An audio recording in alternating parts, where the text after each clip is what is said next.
चिंता संतान हंतारो यत्पादाम्बुजरेणव श्रियाणां तान् निजाचार्यान् प्रणमामि मुहुर्मुहुः यदनुग्रहतो जन्तुः सर्वदुःखातिगो भवेत् तमहं सर्वदा वन्दे श्रीमद्वल्लभनंदनम।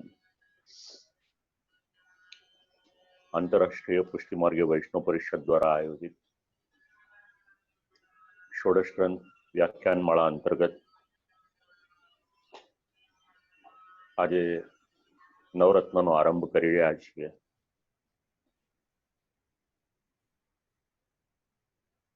બે દિવસને માટે નવરત્નનો ક્રમ છે, જેના અધ્યક્ષ પદે પૂજ્યપાદ ગોસ્વામી 108 શ્રી બાલકૃષ્ણલાલજી મહારાજ શ્રી વિરાજમાન છે। આપ શ્રી જેતપુરમાં વિરાજે છે, આપના શ્રી ચરણોમાં પ્રણામ કરી અને દેશ વિદેશના જે પણ ભગવદીય શ્રોતાજનો શ્રવણ કરી રહ્યા છે, આપ સર્વને પણ ભગવત સ્મરણ। જેમણે જેમણે દંડવત પ્રણામ લખ્યું, હું વાંચતો તો હમણાં આપ સર્વને ખૂબ ખૂબ આશીર્વાદ।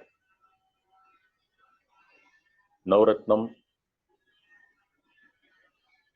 શ્રી આચાર્ય ચરણ જે ગ્રંથ આપણને આપી રહ્યા છે, ષોડશ ગ્રંથમાં છઠ્ઠા ક્રમે આ ગ્રંથ આવેલો છે। એનું અનુસંધાન વાર્તા પ્રસંગની સાથે આપણે લઈએ। 84 વૈષ્ણવની વાર્તામાં 34મો પ્રસંગ છે ગોવિંદ દુબેનો। દ્વારિકા લીલા સંબંધી એમનું મૂળ આપણને મળે છે। સત્યભામાજીની સાથેનો પ્રસંગ એમનો ભગવાનની સાથેનો પ્રસંગ।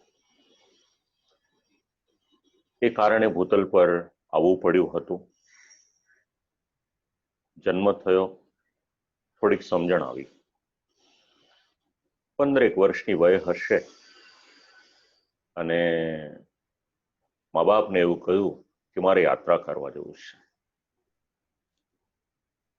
મા બાપે કહ્યું કે આપણા ઘરમાં શું તકલીફ છે, જે જોઈએ બધું છે, ખાઓ પીઓ આનંદ કરો, ક્યાંય જવાની જરૂર નથી। પણ કહ્યું કે નહીં, મારે યાત્રા કરવા જવું છે। એટલે પૂછ્યું કે તારે શું વૈરાગ લેવો છે? તો કે હા, મારે વૈરાગ જ લઈ લઈશું, મારે લગ્ન કરાવશો નહીં। એટલે મા બાપે ફરીથી દલીલ કરી, બેટા અમારી ઉંમર હવે થઈ છે ઘણી, વૃદ્ધ થયા છીએ, તો ઘરે રહીને અમારી ટેલ કર, અમારી સેવા કર। એટલે ગોવિંદ દુબે જવાબ આપ્યો કે જીવનનો કોઈ ભરોસો નથી। એવું ન કહી શકાય કે પહેલા આપનું જ મૃત્યુ આવશે, કદાચ મારું પણ આવી જાય।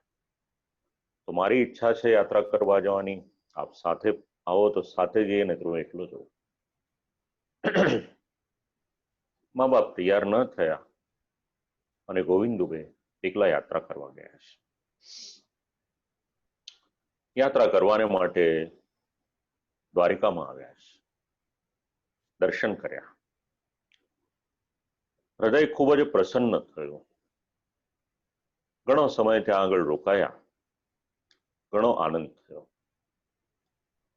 વાર્તા પ્રસંગ એવું સમજાવે છે કે 3 વર્ષ સુધી દ્વારિકામાં રોકાયા છે, શ્રી રણછોડજીના દર્શન કરે છે। અને એ સમય દરમિયાન સમાચાર મળ્યા કે એમના માતા પિતાનો દેહ છૂટી ગયો। મનમાં ખેદ થયો કે ઘણું સમજાવ્યા, યાત્રા કરવા આવ્યા હોત તો એટલીસ્ટ દર્શન તો કરી શકત, યાત્રાનો સુખ તો પામત। પણ પછી વિચાર કર્યો, હરી ઈચ્છા કે મારે એમના માટે શું કરવું જોઈએ, તો શ્રાદ્ધ વગેરે કરવું પડશે। એટલે શ્રાદ્ધ કરવાને માટે ગયાજી ગયા છે। શાસ્ત્રનો નિયમ, એક સિદ્ધપુર અને બીજું ગયાજી। ગયાજીમાં શ્રાદ્ધ કર્યું, ત્યાંથી વિધિ વગેરે પરવારી અને કાશી આવ્યા છે। કાશીનો મણિકર્ણિકા નામનો ઘાટ, સ્નાન કરી સંધ્યાવંદન કરે છે, અને એ સમયે શ્રી આચાર્ય ચરણ ત્યાં આગળ પધારે છે. શ્રી આચાર્ય ચરણના દર્શન થયા. વિચાર કર્યો કે કંઈક અલૌકિકતામાં છે આપશ્રીમાં, કોઈક મહાન પંડિત લાગે છે. લાવો જરા જઈને વાત કરું. પ્રણામ વગેરે કરી વિનંતી કરી, મારે કંઈક ભણવું છે.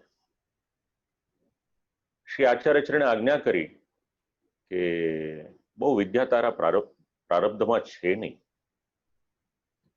તમારા નસીબમાં, તમારા પ્રારબ્ધમાં, તમારા યોગમાં બહુ વિદ્યા નથી. કદાચ અક્ષર જ્ઞાન આવી શકે. હવે વિચાર કર્યો કંઈ નહીં તો કંઈક તો આવે, એટલે વિનંતી કરી કે ભલે અક્ષર જ્ઞાન આવે, એટલું તો મને શીખવાડો, એટલું તો મને ભણાવો. બીજું કંઈ નહીં, શ્રીમદ ભગવદ્ ગીતા વાંચી શકું, ભાગવત વાંચી શકું. એટલે આજ્ઞા કરી કે ત્રીજા પહોરે મારા મુકામ પર પહોંચજો. શેઠ પુરુષોત્તમ દાસને ત્યાં શ્રી આચાર્ય ચરણનો સામાન્ય રીતે મુકામ રહે. કોઈક પંડિતજીની પાસે આ ગોવિંદ દુબે ગયા છે. એમની પાસેથી વ્યાકરણનો ગ્રંથ લીધો. કહ્યું કે ભણીને આપી જઈશ. એટલે પંડિતજીએ કહ્યું કે નહીં, આપની પાસે જ પધરાવી રાખજો, કંઈ વાંધો નથી. ગ્રંથ લઈને શ્રી આચાર્ય ચરણની પાસે પધાર્યા છે. વિનંતી કરી. શ્રી આચાર્ય ચરણે આજ્ઞા આપી, વ્યાકરણ ભણવાનો, ભણાવવાનો, એમાં સમય કેટલો જાય? એક કામ કરો, આ વ્યાકરણને બદલે હું આપને ગીતાજી ભણાવી દઉં છું. ગોવિંદ દુબે આશ્ચર્ય થયું. વિનંતી કરી કે સામાન્ય ક્રમ એવો છે કે પેલા વ્યાકરણ ભણે અને પછી ગ્રંથ ભણે. વ્યાકરણ નથી આવડતું તો ગીતાજીના અર્થઘટન કઈ રીતે કરીશ? એટલે શ્રી આચાર્ય ચરણે આજ્ઞા કરી કે ચિંતા ન કરીશ. વ્યાકરણ ભણ્યા વગર ગીતાજી કઈ રીતે સમજાશે એની ચિંતા ન કર. અને આવી આજ્ઞા કરીને શ્રીમદ ભગવદ્ ગીતાનો એક શ્લોક એમને ભણાવ્યો છે. શ્રી આચાર્ય ચરણે આજ્ઞા કરી એ પ્રમાણે એક શ્લોક ભણ્યા. હવે શ્રી મહાપ્રભુજી આગળ આજ્ઞા કરી કે આખી જ ગીતાજી છે એ વાંચી. શ્રીમદ ભગવદ્ ગીતા વાંચ્યા છે આખા. અને કહ્યું કે હવે આખી જ ગીતાજીનો અર્થ કરો. તો શ્રી આચાર્ય ચરણે જે કૃપા કરી હતી એના કારણે સંપૂર્ણ શ્રીમદ ભગવદ્ ગીતાનું અર્થઘટન કર્યું. એક પહોર રાત એમાં વીતી ગઈ. કહ્યું કે હવે જા, થઈ ગયું કામ, બીજું શું જોઈએ? વ્યાકરણ તો એની જાતે હવે સિદ્ધ કરી લેજે. શ્રીમદ ભગવદ્ ગીતા અને શ્રીમદ ભાગવત આ બંનેનો શ્લોકાર્થ આનાથી સિદ્ધ થઈ જશે. આનાથી વધારે વિદ્યા એ ભાગ્યમાં છે નહીં તારા. આવ્યા છે મુકામ પર. બીજા દિવસનો પ્રાતઃકાલ થયો. શ્રી આચાર્ય ચરણની પાસે આવ્યા. વિનંતી કરી કે મને નામ પમાડો, નામ શ્રવણ કરાવો. શ્રી આચાર્ય ચરણે કહ્યું કે આપ પણ બ્રાહ્મણ છો, હું પણ બ્રાહ્મણ છું. જરા પરીક્ષા કરી કે શું કહે છે. કહ્યું કે બરાબર છે, એમાં ના નહીં, પણ આપનામાં કઈક વિશેષતા છે. એક શ્લોક ભણાવી અને આખી જ શ્રીમદ ભગવદ્ ગીતા અને શ્રીમદ ભાગવતનું જ્ઞાન આપ્યું તો કંઈક વિશેષતા છે. કોઈ સામાન્ય પંડિત નથી. આ ખબર પડી ગઈ. એટલે શ્રી આચાર્ય ચરણે અનુગ્રહ કર્યો અને અનુગ્રહના ફલ સ્વરૂપે એમને નામ વગેરે સુણાવ્યું. એ દીક્ષા આપવાની હતી આપી. વિનમ્રતાથી પૂછ્યું કે હવે મારા માટે શું આજ્ઞા છે? એટલે શ્રી આચાર્ય ચરણે આજ્ઞા આપી કે ભગવત સેવા કરો.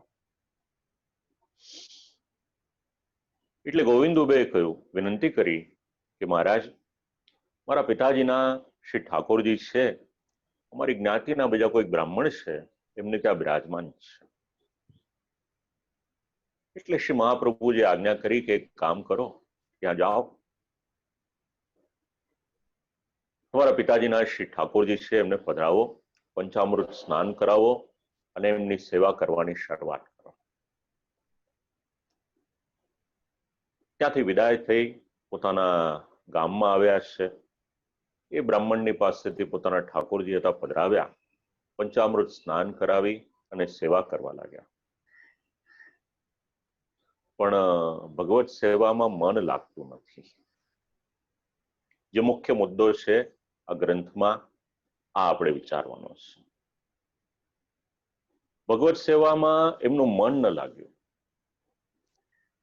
અને ચિત્તમાં સતત એમને ઉદ્વેગ રહી રાખતો હતો. વિચાર કર્યો કે શું કરું. આમ કરતા કરતા એક દિવસ એક વૈષ્ણવ અડેલથી એમની ત્યાં ગુજરાતમાં આવ્યા છે. શ્રી આચાર્ય ચરણના સમાચાર પૂછ્યા એટલે આ વૈષ્ણવે જવાબ આપ્યો કે કાશીથી અડેલ પધાર્યા છે, કેટલાક દિવસ માટે ત્યાં જ આપ શ્રી બિરાજશે. અને એ સમયે ગોવિંદુબે વિનંતી કરી અને એ વિનંતી આ વૈષ્ણવની સાથે મોકલાવી શ્રી આચાર્ય ચરણને.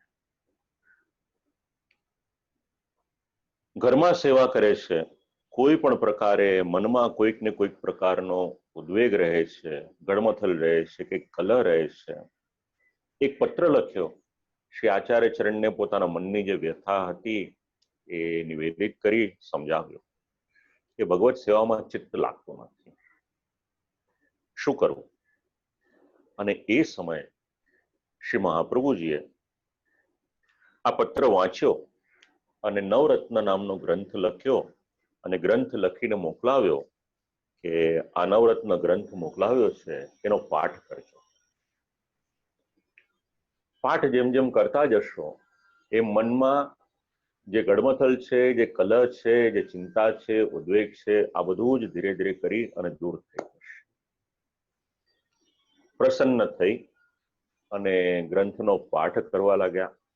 પાઠ કરતા કરતા શ્રી આચાર્ય ચરણની કૃપા થઈ અને કૃપાને કારણે મનની વ્યગ્રતા, મનની ચિંતા આ બધું જ ધીરે ધીરે કરી અને નિવૃત્ત થવા લાગ્યું. બસ આ ગ્રંથમાં આપણે વિચાર કરવાનો કે જીવને કયા પ્રકારની ચિંતા થાય છે અને એના જ માટે શ્રી આચાર્ય ચરણ ચિંતાનો અર્થ લૌકિક કરે છે, અલૌકિક કરે છે, એનું અનુસંધાન આપણે સમજવાનું છે. સામાન્ય ક્રમમાં એવું જોવા મળે છે કે કોઈ પણ પ્રકારની ચિંતા થાય એટલે નવરત્નમનો પાઠ કરવાની વૈષ્ણવો શરૂઆત કરે છે. પણ અહીંયા જે સમજવા જેવું છે, નિવેદન કર્યા પછી જે સેવામાં પ્રવૃત્ત થયેલું છે એને સેવામાં અટકાવનારા અમુક કારણો આવે છે, કોઈ વિઘ્ન આવે છે. ક્યારેક એનું પ્રારબ્ધનો દોષ નડે, ક્યારેક કોઈક પ્રકારનો વિક્ષેપ આવે, ક્યારેક કોઈક પ્રકારે એના મનમાં ઉદ્વેગ થતો હોય, ક્યારેક એનું શરીર સેવામાં પરોવાઈ જાય પણ મન લાગતું ન હોય અને મનમાં કોઈક ને કોઈક પ્રકારની ચિંતા હોય તો ચિંતાવાળું મન એ ભગવત સેવામાં પૂર્ણ રીતે પરોવાતું નથી. આ વિચાર અહીંયા કરવામાં આવે છે. પછી પાછો એવો વિચાર આવે કે સમર્પણ તો કર્યું, આ શરીર, આ સંપત્તિ, આ બધું જ ભગવાનનું થયું. હવે એનો ઉપયોગ જે સેવક છે એ પોતાને માટે કરી શકે કે કેમ, મનમાં આ પણ પ્રશ્ન થયો કે શરીર તો ભગવાનને આપણે સોંપ્યું, તો મારા કુટુંબને માટે આ શરીરનો વિનિયોગ મારે કઈ રીતે કરવો, આ ચિંતા થઈ. બીજું, પ્રભુને જે ધરેલું છે એ ભગવત પ્રસાદી સમજી એને લેવામાં આવે તો એના કારણે કોઈ દોષ લાગે કે નહીં, આવી કઈક ચિંતા થઈ. શરીર નિર્વાહ કઈ રીતે કરવો, આ ચિંતા થઈ. અને સાથે સાથે મનમાં એ પણ વિચાર આવ્યો કે શ્રી ઠાકોરજીની સેવાને માટે આજે તો બધી સામગ્રી વગેરે છે, પણ કદાચ આવતીકાલે આ બધું નહીં હોય તો આ સામગ્રીની વ્યવસ્થા ક્યાંથી કરીશ, આ સેવાનો ક્રમ કઈ રીતે નિભાવીશ, આવી પણ ચિંતા થાય. તો કોઈ પણ પ્રકારની કેવળ લૌકિક ચિંતાની સાથે આનો સંબંધ નથી, પણ કંઈક અલૌકિક ચિંતાને માટે અહીંયા આગળ આ વિચાર કરવામાં આવ્યો છે. આ જ વાત આ ગ્રંથમાં આપણે વિચારવાની છે અને સમજવાનું છે. જીવની કૃતાર્થતા, ભગવદીયપણાનું સંપાદન કરવાને માટે જીવે જે આત્મસમર્પણ કર્યું છે એ વાત, પ્રભુનું સર્વકર્તૃત્વ આ વાત, એનું ફલદાતૃત્વ આ વાત, આવો ઘણો વિચાર આજથી લગભગ 95 વર્ષ પહેલા એક લેખ પ્રકાશિત થયો હતો અને એમાં આ મુદ્દા સમજાવેલા છે કે જે અત્યારના સમયે આ ગ્રંથ સમજવાને માટે ખૂબ ઉપયોગી છે. તો સંક્ષિપ્તમાં જરા એની પર પણ આપણે કંઈક વાણી પવિત્ર કરી લઈએ કે જેથી ગ્રંથ સમજવામાં આપણને સહાયક થઈ શકે. તો દુઃખ, ચિંતાનું કારણ અને એનું નિવારણ આ વિચારવાનું છે. તો શાસ્ત્રમાં એની અલગ અલગ મેથડ છે, અલગ અલગ પદ્ધતિ છે. બૌદ્ધિઝમ આખું જ અલગ રીતે વિચારે છે, પણ આપણે બીજા બધા શાસ્ત્રનો વિચાર કરીએ એની કરતા સ્વમાર્ગીય શાસ્ત્ર આપણને જે સમજાવે છે એ આપણને વધારે સહાયક છે. તો દુઃખ અને ચિંતા આ બેનું કારણ શું? એનું કારણમાં મૂળમાં બે શબ્દ રહેલા છે. એક શબ્દ છે અહંતા અને બીજો શબ્દ છે મમતા. કોઈ પણ વસ્તુ હોય, કોઈ પણ પદાર્થ હોય, એની સાથે જ્યારે આ બંને શબ્દ જોડાય છે એટલે આપણા મનમાં દુઃખ અને ચિંતા આ બંનેની શરૂઆત થાય છે. આ ઘર કોનું? તો આ ઘર મારું. પછી જ્યારે પણ એ ઘરમાં કઈ પણ પ્રકારની મુશ્કેલી આવે એટલે ઘરમાં આપણે રહેતા હોઈએ પણ એમાં જે આપણે મમત્વ મૂકેલું છે એ મમત્વને કારણે એ ચિંતા થાય છે. બસ એને જ દૂર કરવાને માટે સૌથી મૂળમાં રહેલા બે શબ્દ વિચારવાના છે. એક હું અને મારું. અને શ્રી આચાર્ય ચરણ આ ચિંતાનું નિવારણ કઈ રીતે કરે છે? તો હું અને મારું એ બંને ભગવાનને સોંપી દો, પછી બહુ ચિંતા કરવાની જરૂર નહીં. અમેરિકાના એક ઉદ્યોગપતિનું વાંચ્યું મેં. પોતાની પાસે ફિઝિકલ પોઝિશનની જેટલી વસ્તુઓ છે એ બધી જ એણે વેચવાની શરૂઆત કરી ત્યાં સુધી કે પોતાનું ઘર સુદ્ધા વેચી દીધું. ત્યાંનો બહુ અવ્વલ દરજ્જાનો એક ઉદ્યોગપતિ છે, એના માટે મેં વાંચ્યું. તો અહીંયા આગળ આપણે વિચાર કરીએ તો ચિંતા જ્યારે આવે ત્યારે ચિત્તમાં વિક્ષેપ આવે અને ભગવત સેવામાં એને અંતરાય પડે છે. સમજી શકાય એવી વાત છે. જો આપણું ચિત્ત પ્રસન્ન ન હોય તો ચેતસ સત્પ્રવણમ સેવા એ સંભવ ક્યાંથી થઈ શકે? અને એ સેવા કરવાને માટે બાધક થાય છે. અને એટલે મૂળમાંથી જ, જડમૂળમાંથી શ્રી આચાર્ય ચરણ વિચાર કરે કે આને દૂર કરી દો. અને એટલા જ માટે શ્રી મહાપ્રભુજી એને દૂર કરવાને માટેનો માર્ગ આ ગ્રંથમાં આપણને સમજાવે છે. લૌકિક આસક્તિ દૂર થાય. જેની પર પણ આપણે પોતાપણું રાખેલું છે એ બધું જ જ્યારે ભગવાનમાં જોડી દઈએ છે ત્યારે પછી આપણા જીવનમાંથી આ મારું છે અને આ હુંપણું છે અને મારાપણું છે એ દૂર થઈ જાય છે. થોડું અઘરું છે દરેકને માટે કરવું, પણ જે ભગવદીય વૈષ્ણવો છે આજે પણ આ સિદ્ધાંત એમના જીવનમાં આપણે જોઈ શકીએ છીએ. બીજી વાત, બધી જ વસ્તુઓ કોની? તો શ્રી આચાર્ય ચરણ આપણને દ્રષ્ટિકોણ આપે છે કે બધી જ વસ્તુઓ છે એ ભગવાનની છે. સાથે સાથે ગદ્ય મંત્ર યાદ કરતા જજો, એટલા બધા સિદ્ધાંતો એ સમજાતા જશે. તો જે પણ કંઈક છે આપણે બધું જ નિવેદન પ્રભુને કરી દઈએ છીએ. વાસ્તવિકતામાં તો આ બધું છે પણ ભગવાનનું. એ વસ્તુ જ્યારે ભગવાનમાં આપણે જોડી દઈએ છીએ ત્યારે આપણી મમતા એનું તિરોધાન એ ત્યાં ને ત્યાં જ થઈ જાય છે. જે વસ્તુની સાથે આપણે લેવા દેવા ન હોય એનું આપણને દુઃખ પણ ન થાય. ગઈકાલે જ એક સમાચાર વાંચ્યા મેં.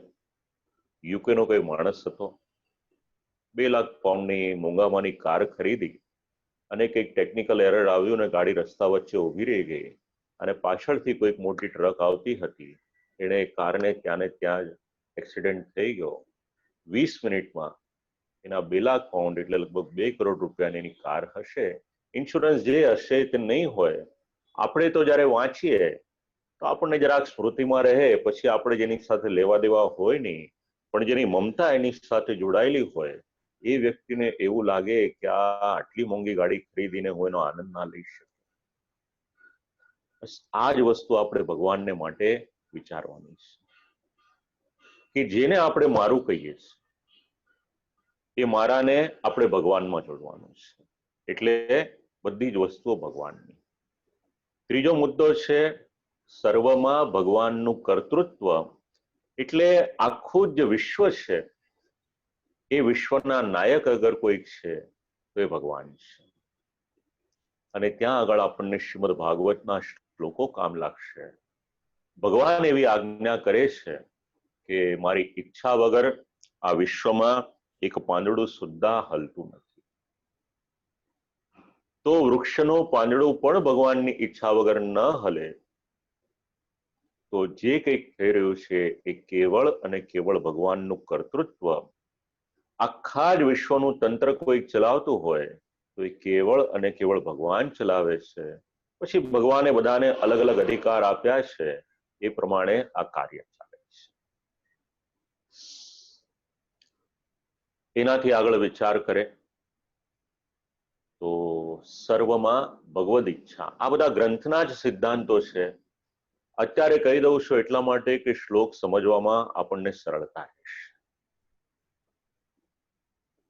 તો સર્વમાં ભગવદ ઈચ્છા બહુ મોટી વાત છે. જે વૈષ્ણવે પોડકાસ્ટ સાંભળ્યા હશે એમને આ વાત તરત સમજાઈ જશે. જે પણ થાય છે એ કેવળ અને કેવળ ભગવાનની ઈચ્છાને કારણે થાય છે. જો આપણું માઇન્ડસેટ આ પ્રમાણે થઈ જશે તો ચિંતાનું ઘણું બધું નિવારણ એ ત્યાં ને ત્યાં જ આવી જશે. આપણા મનને ચિંતામુક્ત કરવાનું અને સાથે સાથે એને મજબૂત કરવાનું કાર્ય અગર કોઈ કરે છે તો આપણા આ ગ્રંથો કરે છે. એનાથી આગળ ભગવાન સર્વાત્મા છે કે સેવકે તો પોતાનો સર્વસ્વનું નિવેદન ભગવાનને કરી દીધું. તેના આત્મરૂપ એ પણ પોતે થાય છે, માટે જીવે કોઈ પણ પ્રકારની ચિંતા કરવાની જરૂર નથી. હૃદયમાં જ્યારે શ્રી ઠાકોરજીને પધરાવીએ છીએ પછી સર્વાત્મા ભગવાન એ તમારું ને મારું અકલ્યાણ કોઈ પણ દિવસ નહીં કરે. આ ચોથો સિદ્ધાંત છે. પાંચમી વાત ભગવાનની લીલા. બલિચરિત્ર વાંચો અથવા તો પછી શ્રી વેદવ્યાસજીના વચન વાંચો. લોકવત્તુ લીલા કૈવલ્યમ, આ એક સૂત્ર શ્રી વેદવ્યાસજી આપે છે. આપણને ઘણી વખત આશ્ચર્ય થાય. હવે ખાસ કરીને આ સિદ્ધાંત સમજવા જેવો છે, પણ અંતઃકરણ પ્રબોધમાં આ સિદ્ધાંત જો શ્રી ઠાકોરજી સમયની અનુકૂળતા આપશે તો વિચાર કરીશું આપણે. ભગવાનને ક્યારેય પણ લૌકિક વ્યક્તિની જેમ જોવાની ભૂલ કરશો નહીં. ભગવાન જ્યારે વિશ્વમાં પધારે છે ત્યારે લોકોની એવી નજર હોય છે કે આ મનુષ્ય દેહ છે, પણ એ મનુષ્ય દેહમાં રહેલું જે તત્વ છે એ તમારી મારી જેવું નથી. નહીતર તમારું મારો જે શરીર છે એ પંચમહાભૂતનું, તો ભગવાનને માટે સચ્ચિત આનંદ આ 3 શબ્દો ના આવ્યા.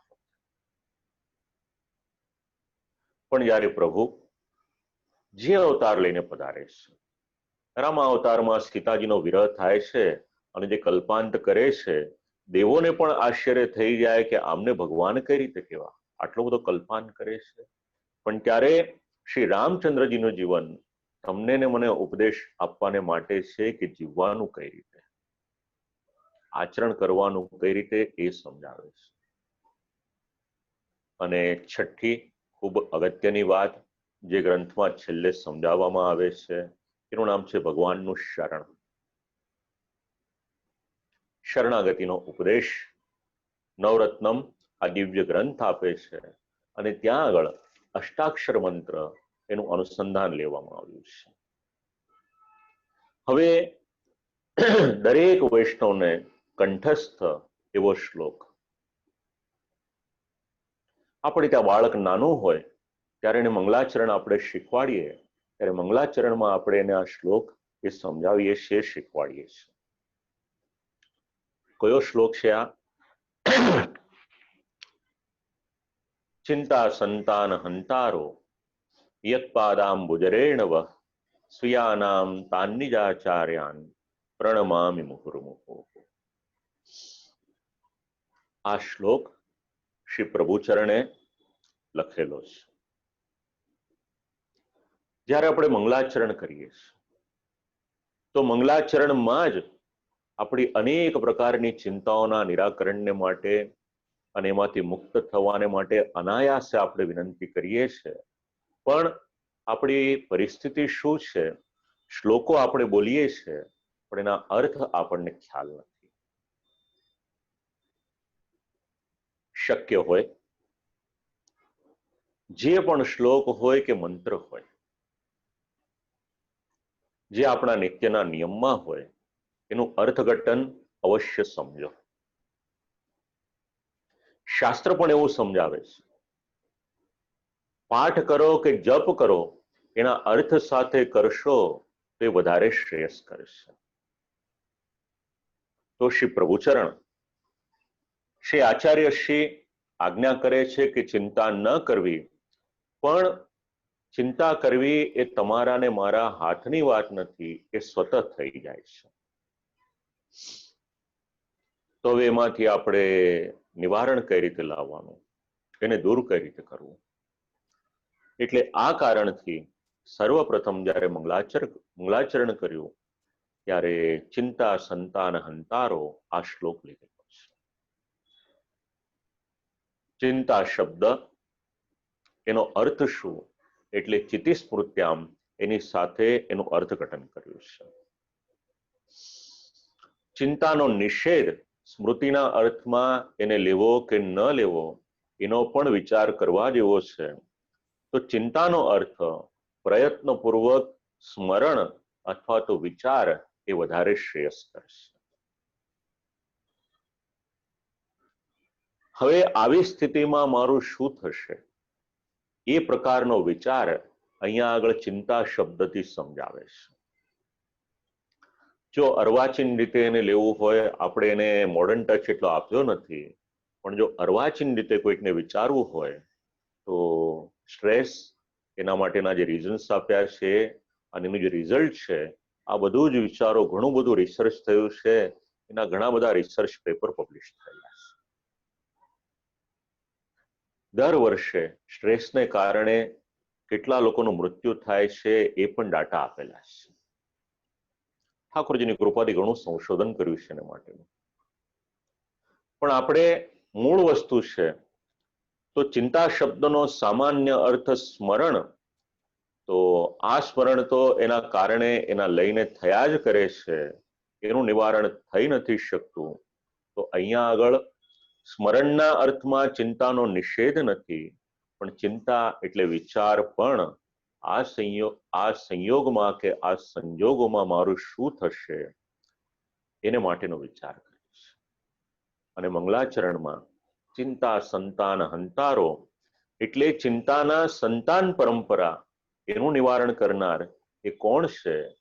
તો યત્પાદામ મુજરેણ વહા એટલે જેમના શ્રી ચરણ કમલની રજ છે એવા શ્રી આચાર્ય ચરણનું સ્મરણ અને પ્રણમામી એટલે પ્રણામ કરી રહ્યા છે. અને એકાદ વખત પ્રણામ નથી, મુહુર્મુહુહુ એટલે વારંવાર શ્રી આચાર્ય ચરણના શ્રી ચરણને પ્રણામ છે. આમ તો જો શ્રી આચાર્ય ચરણમાં દ્રઢ અનુરાગ હોય અને શ્રી મહાપ્રભુજીની કૃપા હોય આપણી પર, તો કેવળ આ એક મંગલાચરણના શ્લોકમાં જ એટલું સામર્થ્ય છે કે તમારા ને મારા મનમાં રહેલી ચિંતા આ મંગલાચરણનો શ્લોક જ દૂર કરી દેવો છે. અર્થઘટન વાંચો, વિચારો. તાન નિજાચાર્યાન એટલે આપણા સંપ્રદાયના જે આચાર્ય છે, જગતગુરુ શ્રીમદ વલ્લભાચાર્યજી શ્રી મહાપ્રભુજી,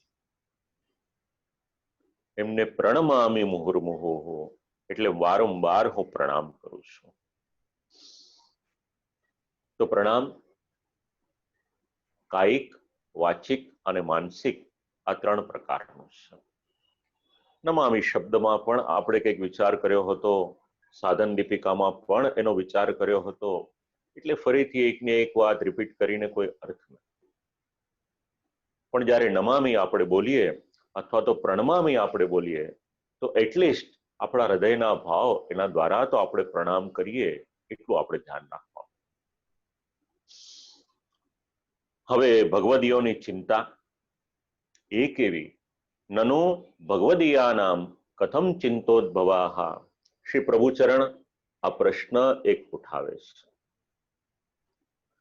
તો એમને કોઈ પણ પ્રકારની જેને લૌકિક ચિંતા નથી થતી એનું નામ છે ભગવદીય. આપણે અનેકના નામની આગળ ભગવદીય શબ્દ લગાવીએ છીએ, પણ આ શબ્દ એ બહુ મોટો છે. શ્રી ગોકુલેશ પ્રભુનું સાહિત્ય વાંચો તો સમજણ પડશે કે ભગવદીય શબ્દ એ કોને લગાવી શકાય. કોઈ સામાન્ય શબ્દ નથી. આ શબ્દની ખૂબ ગરિમા છે. તો જેમને કોઈ પણ પ્રકારની લૌકિક ચિંતા નથી એનું નામ ભગવદીય. અને એમાં પણ જેમણે પ્રભુને આત્મનિવેદન કર્યું છે એ ભગવાનનું ભજન કરવાને માટે યોગ્ય છે. દરેક જીવ એ ભગવાનના ભજન સુધી પહોંચી પણ નથી શકતો. તો હવે નિવેદન કરેલા પદાર્થથી પોતાનો આત્મનિર્વાહ કરવો કે અન્ય પદાર્થથી, આવું ઘણું બધું એના મનમાં ચિંતા થતી હોય અને એના અર્થઘટનમાં આ ગ્રંથ એનો આરંભ થાય છે. 9 શ્લોકનો ગ્રંથ છે, માટે એનું નામ આપ્યું છે નવરત્નો. 5 ટીકાનું અનુસંધાન મળે આપણને. શ્રી વિઠ્ઠલેશ્વરજી વિરચિત પ્રકાશ ટિપ્પણમ, શ્રી પુરુષોત્તમજી, શ્રી વલ્લભજી, શ્રી મુરલીધરજી અને શ્રી લાલુ ભટ્ટજીનો વિશેષ એમાં લખાણ ઉપલબ્ધ થાય છે. એમાં ટીકા વાંચતા એવું અનુસંધાન સમજાયું કે શ્રી મુરલીધરજી સિવાયના ટીકાકારોએ મુખ્યત્વે શ્રી પ્રભુચરણ વિરચિત ટિપ્પણી છે, ટીકા છે, એનો જ આધાર લીધેલો છે. હવે ગઈકાલે જ શ્રી કિરણભાઈ સોજિત્રાનો મેસેજ આવ્યો કે શાસ્ત્રીજી કઈ ટીકાના આધારે આપ બોલશો, તો હું એ ટીકા વાંચી રાખું. મેસેજ વાંચીને મને સારું લાગ્યું કે વૈષ્ણવો આટલા સજાગ થાય અને જાગૃત થાય તો સમજવાનું આપણે કે આ ષોડશ ગ્રંથનું જે આયોજન કર્યું છે એ સફળ થઈ ગયું. કારણ કોઈ પણ વિષય હોય આપણે પેલા વાંચી લઈએ તો એ સમજવામાં ખૂબ સરળ થઈ જાય છે. કઈ સમજણ ના પડે તો શબ્દાર્થ વાંચી લો, ભાવાર્થ વાંચી લો, એટલીસ્ટ એમાં કહેવા શું માંગે છે 10%, 20%, 50% જેટલી સમજણ પડે. કારણ કે સમજ શક્તિ એ દરેકની એક સરખી ન હોય. શાસ્ત્ર પ્રમાણ આપે છે એના માટે. આકાશ વિશાળ છે એમાં ચકલી હોય એ થોડાક મીટર ઉપર સુધી ઉડી શકે, બીજા પક્ષી હોય એની કરતા કદાચ ઉપર સુધી ઉડી શકે, પણ આમ કરતા કરતા ગરુડ હોય એ તો છેક ઉપર સુધી જઈ શકે. ઉડવાનું સામર્થ્ય દરેકમાં છે, પણ દરેકની શક્તિ અલગ અલગ છે. એવી જ રીતે શાસ્ત્રના વચન દરેકને પોતપોતાની યોગ્યતા અનુસાર, પરિશ્રમ અનુસાર, ભગવત કૃપા અને ગુરુ કૃપાની અનુસાર સમજાય, પણ પ્રયત્ન કરવો એ આપણું કર્તવ્ય છે. હવે પ્રથમ શ્લોક એનો આપણે વિચાર કરીએ તો ચિંતા કાપી ન કાર્યા નિવેદિતાત્મપિ કદાપીતિ ભગવાન અપી પુષ્ટિસ્થો ન કરિષ્યતિ લૌકિકીમ જગતિમ. એક વાત શક્ય હોય તો ખાસ યાદ રાખજો, કેવળ અને કેવળ કોઈ પણ પ્રકારના લૌકિક પ્રયોજનને માટે શ્રી આચાર્ય ચરણની આ દિવ્ય વાણીનો ક્યારે પણ શ્રી આચાર્ય ચરણને કે શ્રી ઠાકોરજીને પરિશ્રમ આપશો નહીં. મુખ્ય પ્રયોજન પ્રભુ સંબંધી, સેવા સંબંધી, ભગવદીય વૈષ્ણવના જીવન સંબંધી જે ચિંતા છે એનો ખાસ કરીને ઉલ્લેખ કરેલો છે આમાં. હવે સમજાવ્યુંમાં કે કોઈ પણ પ્રકારની લૌકિક ચિંતા એ કરશો નહીં. ઘણા શ્લોકમાં આમાં ચિંતા શબ્દ એનો ઉલ્લેખ આપણને મળશે. તો ચિંતા શબ્દ સ્મરણાખ્યે મનોવ્યાપારે યોગ રૂઢ. ચિંતા શબ્દ સ્મરણ નામક મનોવ્યાપારમાં યોગ રૂઢ શબ્દ છે. આવું અર્થઘટન શ્રી પુરુષોત્તમજીએ કરેલું છે. તો મનથી કરવામાં આવતી ક્રિયા એનું નામ છે મનોવ્યાપાર. મન સતત સંકલ્પ અને વિકલ્પ આ સતત એ ચાલે જ રાખે છે, એ ક્યારેય પણ બંધ થતા નથી. એ સતત ચાલે રાખે, સતત એક પ્રક્રિયા છે. તો આ યોગ રૂઢ શબ્દ એ પછી વ્યાકરણની ભાષા છે કે યોગ કોને કહેવાય અને રૂઢ કોને કહેવાય. તો ભગવદી એના હૃદયની આ બધી જે ચિંતા હતી એનું નિરૂપણ કરી રહ્યા છે.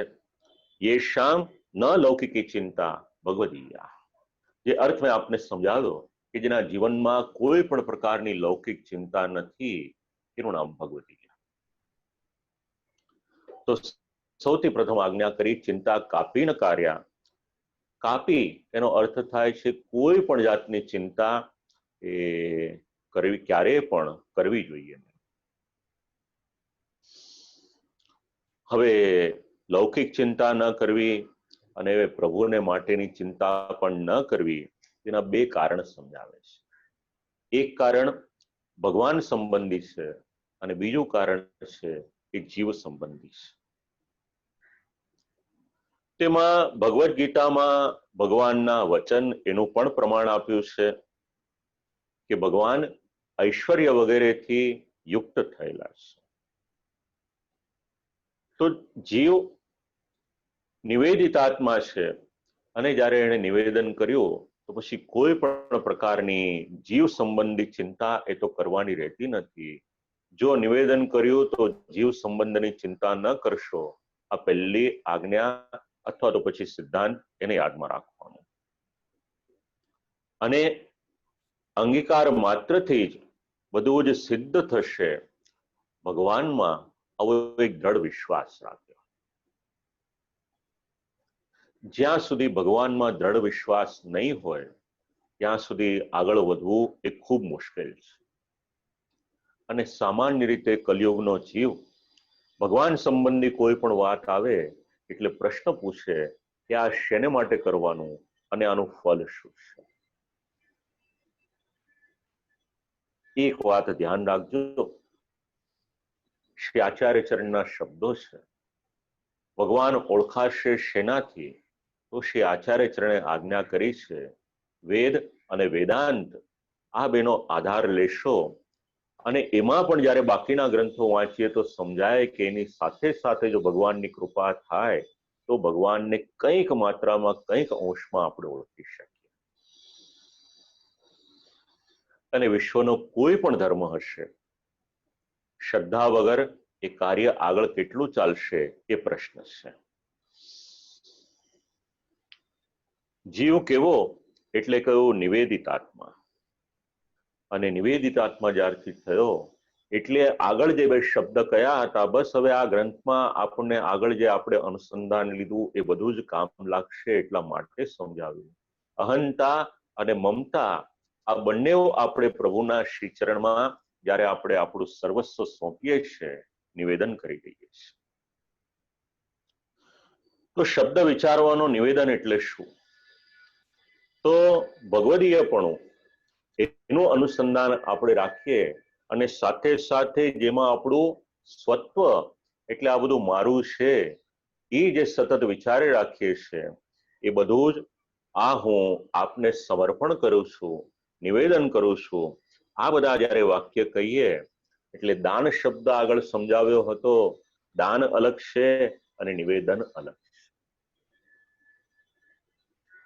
તો જ્યારે નિવેદન કરીએ છીએ, સમર્પણ કરીએ છીએ અને પછી જ્યારે આપણે એ વસ્તુનો પ્રસાદી તરીકે વિનિયોગ કરીએ છીએ, તો સંપ્રદાયની દ્રષ્ટિએ એમાં કોઈ બાધ નથી. સિદ્ધાંત રહસ્યમાં વાત મેં પણ કંઈક કહી હતી અને આપણે શ્રી વલ્લભ કુલના આચાર્ય બાલકને શ્રવણ કર્યા, એમણે પણ આ વાત આપણને સમજાવી હતી. તો બે શબ્દ દાન અને નિવેદન. તો નિવેદન એમાં અલગ અલગ મત, એમાં શ્રી પુરુષોત્તમજીનો મત, એમાં વ્યાખ્યાદ્વયેન એ પણ સમજાવવામાં આવ્યું છે. તો ભગવાન અપી પુષ્ટિસ્તો, ભગવાન કેવા છે? પુષ્ટિસ્થ એટલે કૃપાયુક્ત છે. આ ભગવાનનો એક ગુણ છે. અને જેમની પાસે જે હોય એ પોતે ઈચ્છે તો બીજાને આપી શકે. ભગવાનની પાસે કૃપા નામનો ગુણ છે અને ભગવાન સતત જ્યારે કૃપાની વાત આવે પછી પાત્રતા અને કદાચ ક્યારેક પ્રભુના મનમાં થાય કે આનું કલ્યાણ કરવું છે, તો પછી એ કૃપાની વર્ષા પણ કરી દે છે. આ પુષ્ટિસ્થ, આ ભગવાનનો ધર્મ. તો પ્રભુમાં દ્રઢતા રાખવાની, નિવેદિત આત્મા થયા એટલે દ્રઢ ભાવ એને સિદ્ધ કરવાનો, અને દ્રઢતા ન હોય તો પછી આપણે નિવેદિત આત્મા છીએ કે કેમ એ પણ પ્રશ્ન આવી જાય. તો ભગવાનમાં વિશ્વાસ રાખવાનો અને ભગવાન જેનો સ્વીકાર કરે છે. શ્લોકનું અંતિમ પદ ન કરિષ્યતિ લૌકિકીમ જગતિમ. ભગવાન જેનો સ્વીકાર કરે છે એની લૌકિક ગતિ ક્યારે પણ કરતા નથી.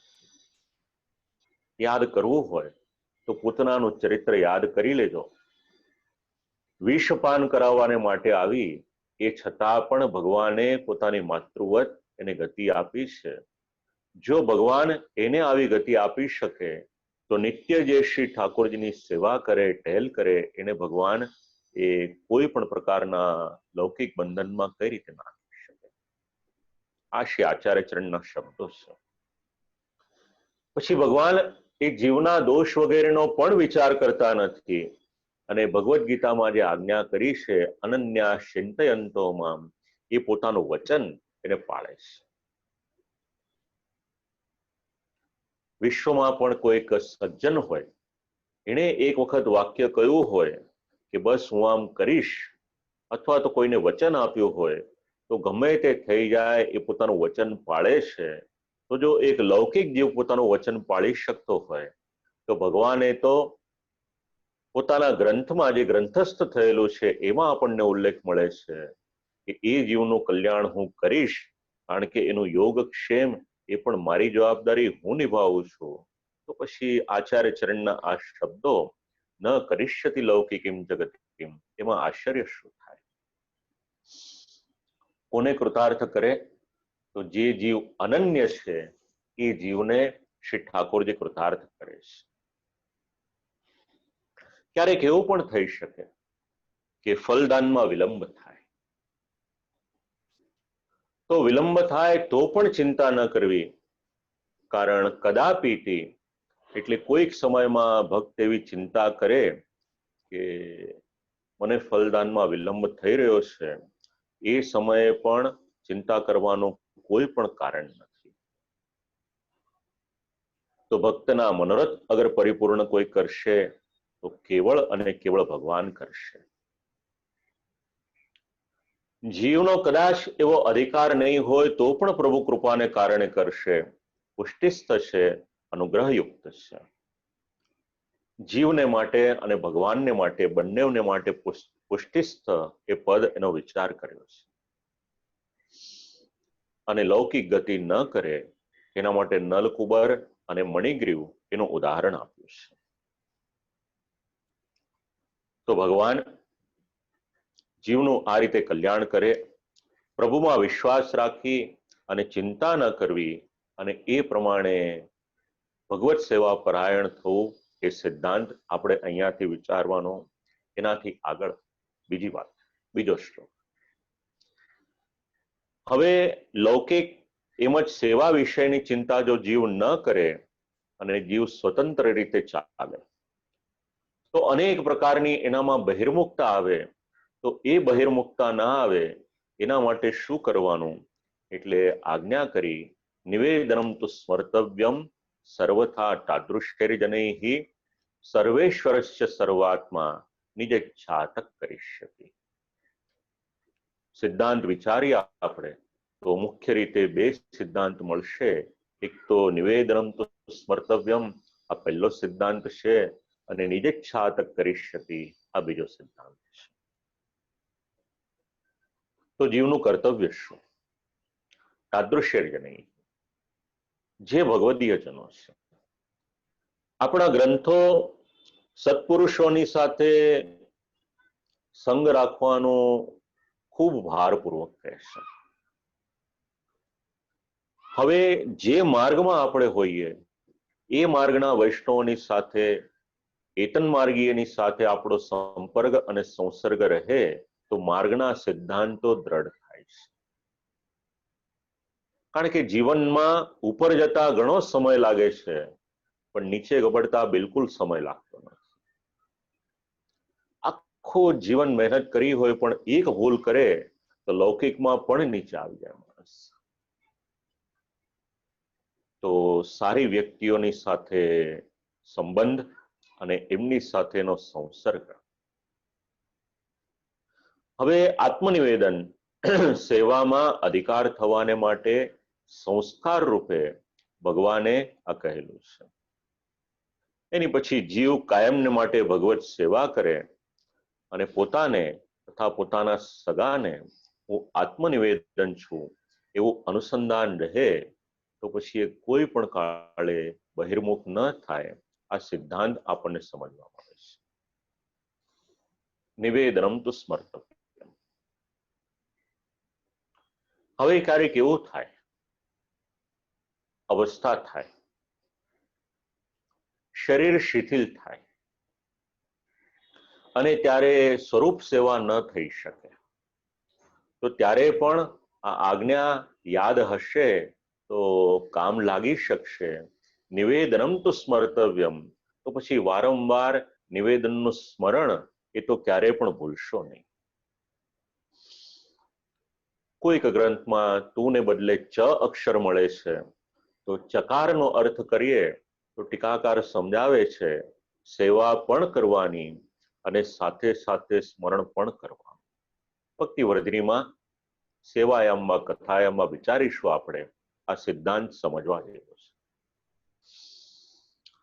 તો સર્વથા તાદૃશ્યર્જનૈ એટલે સર્વ પ્રકારે આત્મનિવેદી હોય તેવાઓની સાથે રહી અને નિવેદનનું સ્મરણ એ કર્યા કરવાનું છે. અને સંગ દોષની પણ નિવૃત્તિ એના દ્વારા થઈ શકે. હવે કોનો સંપર્ક કરવો, કોની સાથે રહેવાનું? તો કેવળ જે સારી સારી વાતો કરે એવાની સાથે તો સ્પષ્ટીકરણ કર્યું.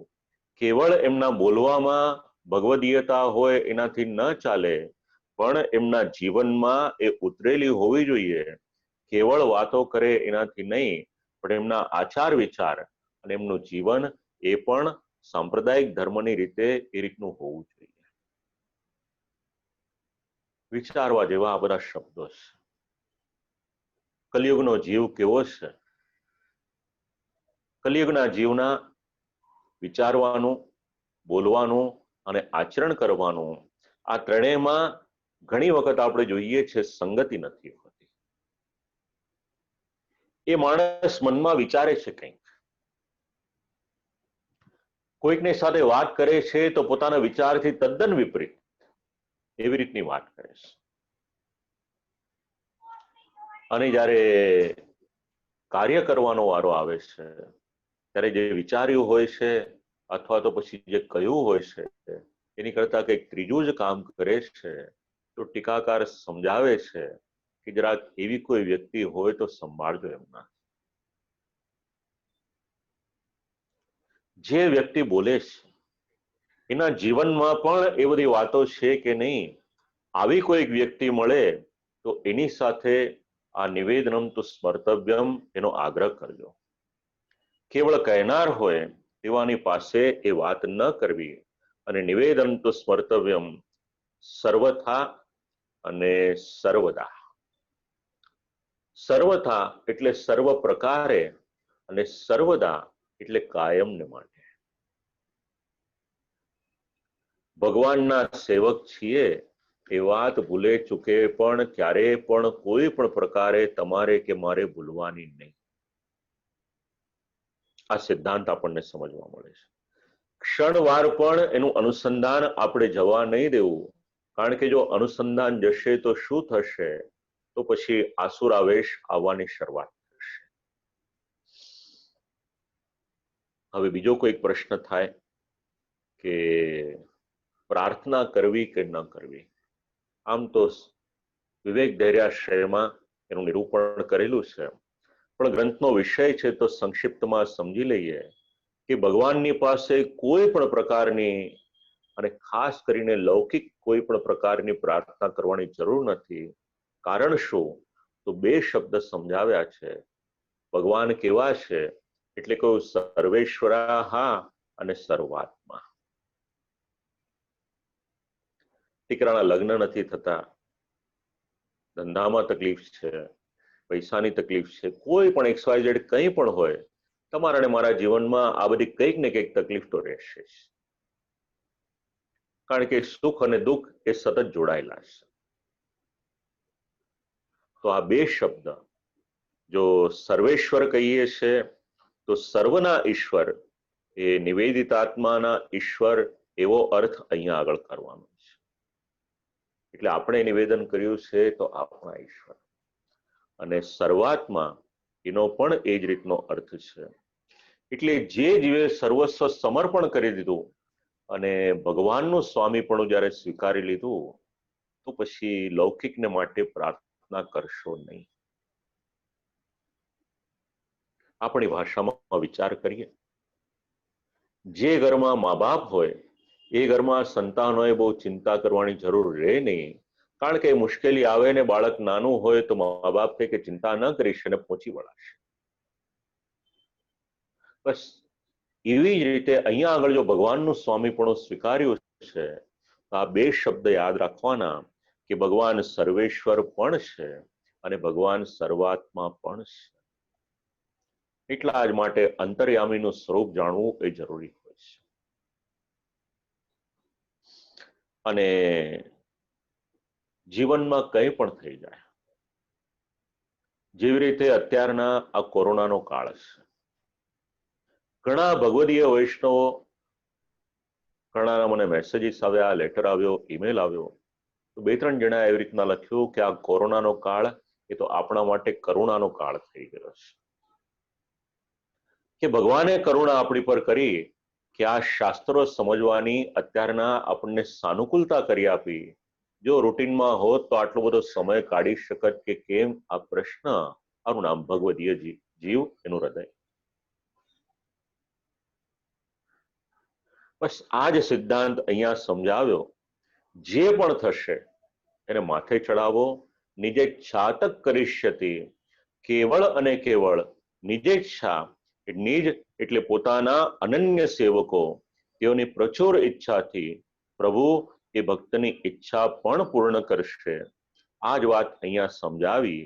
એ ઈચ્છા અવિકૃત જોઈએ એમ બતાવવાને માટે તસ પ્રત્યય. હવે ભક્તની અવિકૃત ઈચ્છા આ એક અર્થ, અને સાથે સાથે બીજી વાત પોતાની ઈચ્છા એટલે ભગવાનની ઈચ્છા. જે સત્સંકલ્પ હશે એને તો પ્રભુ પરિપૂર્ણ કરશે જ કરશે, પણ એ પરિપૂર્ણ કરવામાં ભગવાનની ઈચ્છા એ બહુ મોટું કારણ છે. અને કોઈ લૌકિક સ્વામી હોય, કોઈ વ્યક્તિ કોઈ કંપનીમાં જોબ કરતો હોય, અને એ લૌકિક સ્વામી એટલે ત્યાંના શેઠ હોય કે એને પોતાના હૃદયની ઈચ્છા જણાવે, પણ ભગવાનને એ બધું જણાવવાની જરૂર નથી. જીવનમાં ક્યારેય પણ મુશ્કેલી આવે, શ્રી આચાર્ય ચરણના આ શબ્દો આપણે યાદ રાખીએ એ જરૂરી છે. મને અત્યારે યાદ આવ્યું, મારા દાદાજી હરિશરણ જ્યારે થયા ત્યારે ગોલોકવાસી પૂજ્ય શ્રી નવનીતપ્રિય શાસ્ત્રીજીએ મારા પિતાજીને પત્ર લખ્યો હતો, અને પત્રમાં શ્રી આચાર્ય ચરણના આ શબ્દો ત્યાં આગળ લખ્યા હતા. આશ્વાસનમાં પણ આ શબ્દો લખ્યા હતા, નિજેચ્છાતક કરિષ્યતિ. તો અલૌકિકમાં પણ ઉપયોગી છે અને લૌકિકમાં પણ ઉપયોગી છે. બંને રીતે જે પણ થાય છે કેવળ અને કેવળ ભગવાનની ઈચ્છા, એને આપણે સ્વીકારી લઈશું તો પછી સેવાના માર્ગમાં પણ સાનુકૂળતા રહેશે અને લૌકિક જીવનમાં પણ સાનુકૂળતા રહેશે. હવે આ શ્લોકમાં અર્થઘટન એવું સમજાવ્યું આપણને કે ભક્તે લૌકિક અલૌકિકને માટે પ્રભુને પ્રાર્થના ન કરવી, પોતાનું કર્તવ્ય એટલે સેવા અને સ્મરણ એ સતત કરતા રહેવું. આ સિદ્ધાંત આપણને મળે છે. તો આ બે શ્લોક લૌકિક અલૌકિક પ્રકારની સેવા સંબંધની ચિંતા એમાંથી પુષ્ટિજીવને મુક્ત કરે છે. હવે ત્રીજો શ્લોક સમર્પિત દેહ વગેરે જે છે, લૌકિક સ્ત્રી છે, પુત્ર છે, એમાં એનો વિનિયોગ થાય તો સ્વધર્મની હાનિ થાય કે ન થાય એ વિશેની કંઈક ચિંતા થાય, એનું નિરાકરણ કરે છે. તો શ્રી આચાર્ય ચરણ આજ્ઞા કરે છે, સર્વેષામ પ્રભુ સંબંધો ન પ્રત્યેકમિતિ સ્થિતિ અતોન્ય વિનિયોગેપી ચિંતા કા સ્વસ્ય સોપી છે. સર્વેષામ પ્રભુ સંબંધો, અન્ય વિનિયોગની ચિંતા એના માટે સમજાવ્યું કે ભગવાનને આપણે દેહ અર્પણ કર્યો છે. હવે બીજાની માટે એનો વિનિયોગ કરીએ તો કદાચ ચિંતા થાય, તો ત્યાં એમ વિચારવાનું સર્વેશામ એટલે સર્વને, જેવી રીતે મેં મારો દેહ અર્પણ કર્યો તો મારો પરિવાર છે એ પણ ભગવાનને જ સમર્પિત થયેલો છે. બધાનો સંબંધ ભગવાનની સાથે છે, એટલે આપણે જેમ ભગવાનના થયા એમ આપણો દીકરો હોય, આપણી પત્ની હોય, એ પણ ભગવાનના છે. કારણ કે સર્વના સ્વામી અગર કોઈક છે તો એ ભગવાન છે. અને એમનું કાર્ય જ્યારે આપણે કરીએ છીએ તો એ પણ ભગવાનનું જ કાર્ય છે. આ દ્રષ્ટિકોણ શ્રી આચાર્ય ચરણ સમજાવે છે. તો સમર્પણમાં બે વસ્તુનું સમર્પણ કરીએ છીએ, એક ચેતનનું અને એક જડનું. અને ચેતનનું સમર્પણ કરીએ આપણે તો એમાં જે મમતાસ્પદ વસ્તુઓ છે એ અમુખ્ય છે. ચેતન જીવ જ્યારે ભગવાનનો થયેલો દેહ બીજાના ઉપયોગમાં લે ત્યારે એટલું જ વિચારવાનું કે પ્રભુની સાથે મારો સંબંધ થયો, મારો સ્વીકાર પ્રભુએ કરેલો છે, એ મારા જ મમતાસ્પદ ચેતન અને અચેતનનો પણ પ્રભુએ સ્વીકાર કરેલો છે. હવે આગળ જે કહેલા બે શબ્દ યાદ કરજો પાછા, અહંતા અને મમતા. જો આપણા પરિવારમાં પણ છે, દેહમાં પણ છે અને બાકીની બધી વસ્તુઓમાં પણ છે, તો સર્વેશામ પ્રભુ સંબંધો આ કામ લાગશે. ન પ્રત્યેકમિતિ સ્થિતિ, પ્રત્યેકમ. હવે અહંતા ને મમતા છોડવાની, તો એના માટે શ્રીમદ ભાગવતનો પ્રથમ સ્કંદનો 19મો અધ્યાય અને બીજા સ્કંદનો 4થો અધ્યાય, આ બંને અધ્યાયનો સમન્વય કરવાનો. અને પરીક્ષિત રાજા પહેલા તો પોતાનું રાજ્ય છોડીને નીકળી ગયા છે, પણ પછી સબકોન્શિયસ માઇન્ડમાં થોડીક પણ અહંતા કે મમતા હતી, તો રાજ્યની સાથે જે જોડાયેલું હતું એ જ્યારે શ્રી સુખદેવજી મહારાજના મુખે 3 અધ્યાયની કથા શ્રવણ કરે છે, ત્યારે પછી બાકીની મમતા હતી એ પણ નીકળી જાય છે. તો અહંતા અને મમતા છૂટી જાય એટલે બધી જ વસ્તુઓ એનો સંબંધ ભગવાનની જ સાથે છે. એટલે પરસ્પરનો જે સંબંધ છે એમાં પણ કોઈ પણ પ્રકારની દોષ બુદ્ધિ એ થતી નથી. પછી કૃપા સંબંધી ચિંતા. આપણી ભાષામાં વાત જરા વિચારીએ. પહેલા ટીકાકાર શું કહે છે એ પણ જાણી લઈએ. હવે આપણને સમાજમાં દેખાય કે કોઈક જીવનો ભગવાને વધારે અનુગ્રહ કરીને અંગીકાર કરેલો હોય અને કોઈકનો ઓછો કરેલો હોય એવું જ્યારે આપણા જોવામાં આવે, તો પોતાની જાતને એમનાથી જરા ન્યૂન કક્ષામાં વિચારવી જોઈએ કે નહીં, આ વાતનો અહીંયા કંઈક વિચાર કરવામાં આવે. તો લૌકિકમાં આપણે 2 શબ્દ બોલીએ છીએ, કોમ્પિટિશન એન્ડ કમ્પેરિઝન. હવે નિવેદિત ભક્ત સતત ભગવત સેવામાં રહે છે. કોઈકનું ચિત્ત વધારે લાગે છે અને કોઈકનું ચિત્ત એ ઓછું લાગે છે. હવે કોઈકનો વધારે આવી રીતના અંગીકાર કર્યો હોય તો આપણે એમનો દ્વેષ કરીને પોતાની જાતને ન્યૂન ગણવી જોઈએ કે નહીં? તો કે નહીં. શ્રી ઠાકોરજીના શ્રીઅંગની ઉપર સુંદર મજાના પુષ્પોની માલાજી હોય, સિદ્ધ કરી અને ધરવામાં આવે છે. અનેક પ્રકારના પુષ્પ એમાં હોય છે. પણ શ્રી ઠાકોરજી પ્રસન્ન ક્યારે થાય છે? ત્યારે શ્રી ચરણમાં તુલસી પત્ર પધરાવ્યું હોય તો તુલસી પત્રની સુગંધ જ્યારે શ્રી ઠાકોરજી અનુભવે છે ત્યારે મન પ્રસન્ન થાય છે. અને શાસ્ત્ર એવું પણ સમજાવે છે કે પ્રભુના શ્રીચરણમાંથી સતત તુલસી પત્રની સુગંધ આવે છે. તો બાકીના બધા પુષ્પ એવું નથી વિચારતા કે અમારી કરતા તુલસીજીની ગરિમા વધારે મોટી એટલે અમારે એમનો દ્વેષ કરવાનો. ત્યાં દ્વેષ નથી કરતા. તમને ને મને ટીકાકાર એક દ્રષ્ટિ આપે છે કે આજે શ્રી ઠાકોરજીએ જે પ્રમાણે એમનો વિનિયોગ કર્યો છે એવી જ રીતે કાલે આપણને પણ પ્રભુ એ જ રીતના સ્વીકારશે અને શ્રી ઠાકોરજી આપણી પર એટલો અનુગ્રહ કરશે. અતોન્ય વિનિયોગેપી આ સિદ્ધાંત આપણને સમજવા મળે છે. તો કોઈ દિવસ આપણી પર પણ એટલી કૃપા કરશે જ, અને એમ ધારી અને જેટલું પણ શક્ય હોય એટલી વધારે ખુશીથી ઉત્સાહથી ભગવત સેવા કરો. તો નિવેદન એ પ્રભુની વિશેષ સેવાને વિશેષ કૃપાને નથી કરાવી આપતું, પણ નિવેદન એ તો એક અધિકારનું સંપાદક છે. એટલે ક્યારેક કોઈકની પર વિશેષ કૃપા હોય તો પોતાનો અધિકાર એને ન્યૂન ગણીને પણ ચિંતા નહીં કરવાની. આ સિદ્ધાંત અહીંયા સમજાવે. 4થો શ્લોક.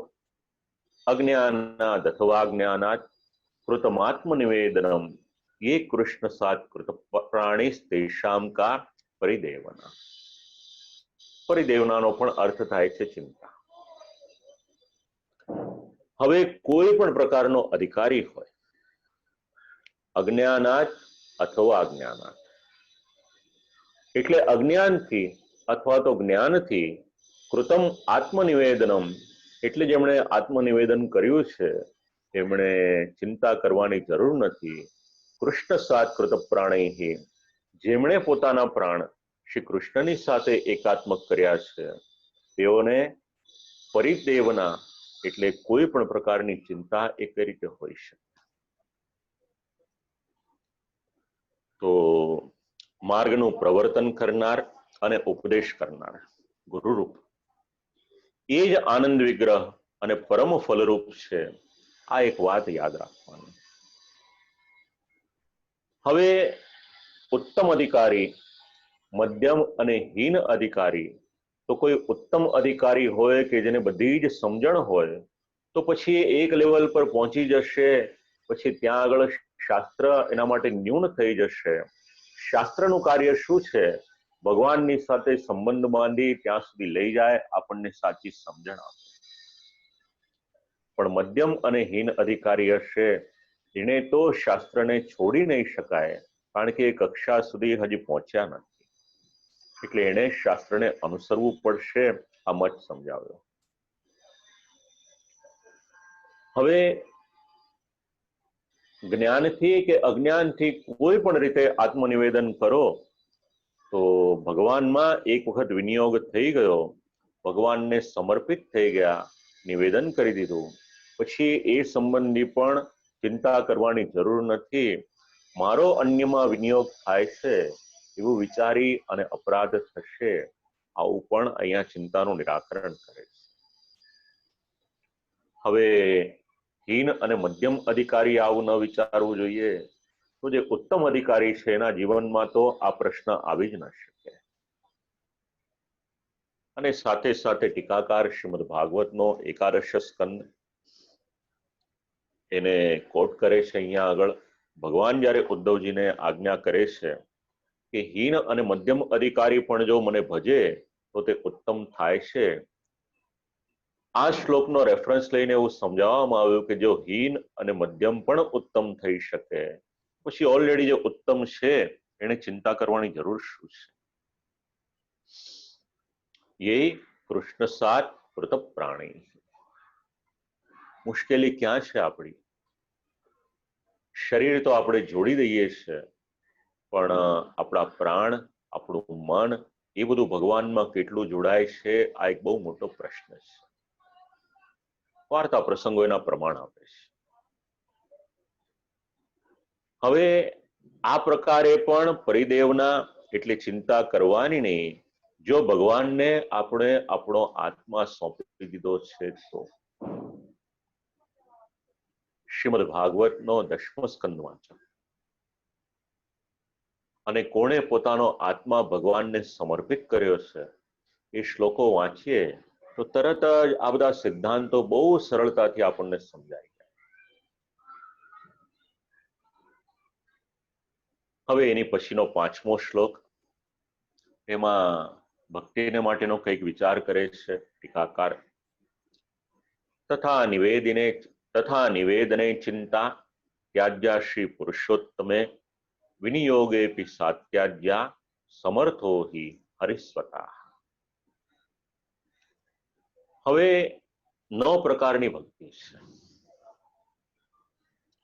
એ ભક્તિનો સંબંધ આપણે શ્રી પુરુષોત્તમની સાથે કરવાનો.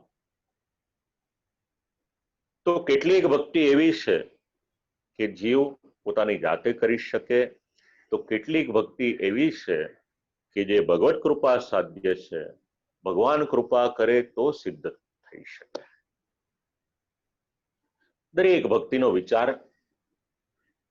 સેવક અને સેવ્ય આ બંનેની સાથે કરવામાં આવે તો સખ્ય ભક્તિ અને આત્મનિવેદન ભક્તિ એ જ્યારે પ્રભુ સ્વીકાર કરે છે ત્યારે થઈ શકે છે.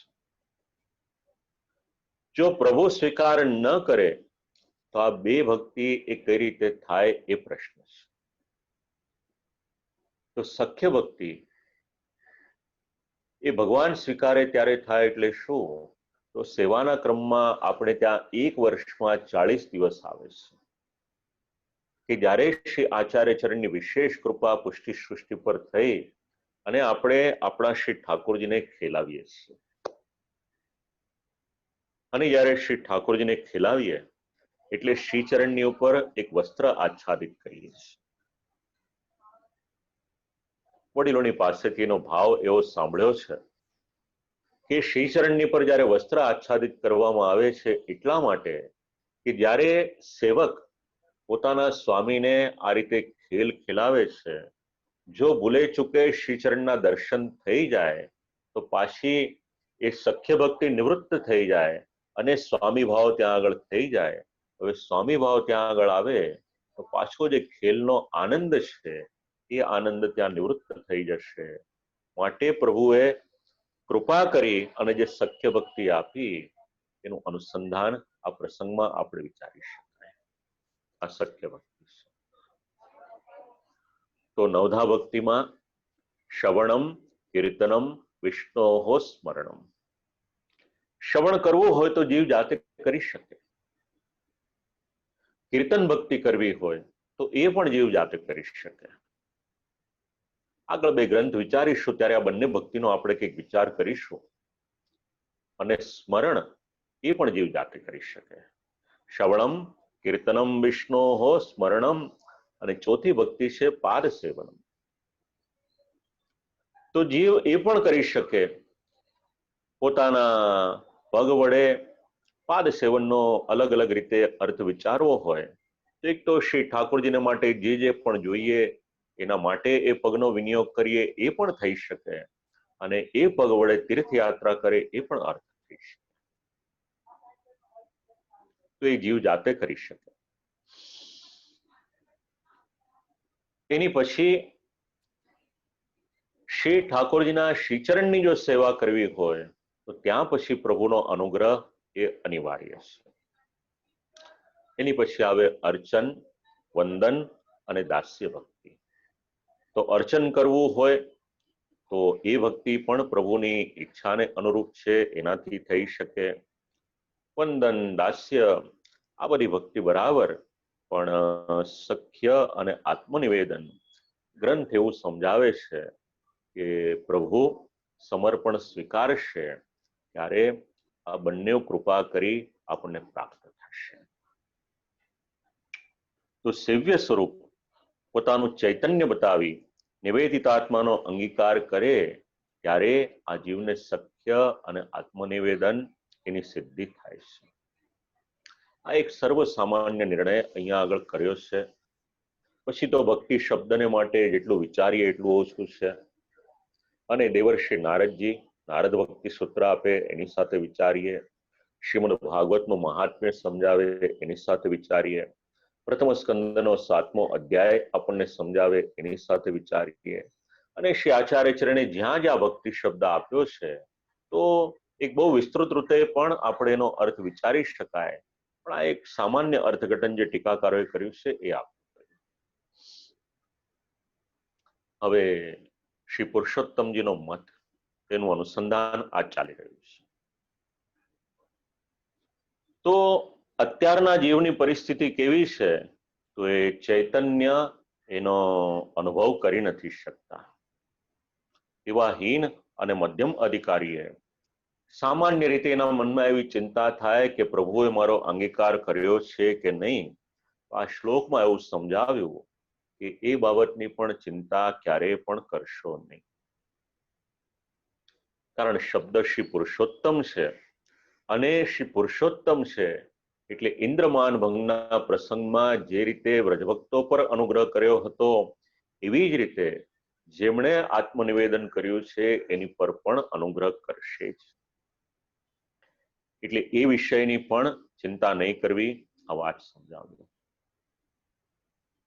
અને બીજી શંકા થાય તો ભગવત સેવા સિવાયનો બીજો બધો વ્યવસાય પણ એ જીવે છોડવો જોઈએ, પણ જીવ સ્વભાવવશથી એ કરી શકતો નથી.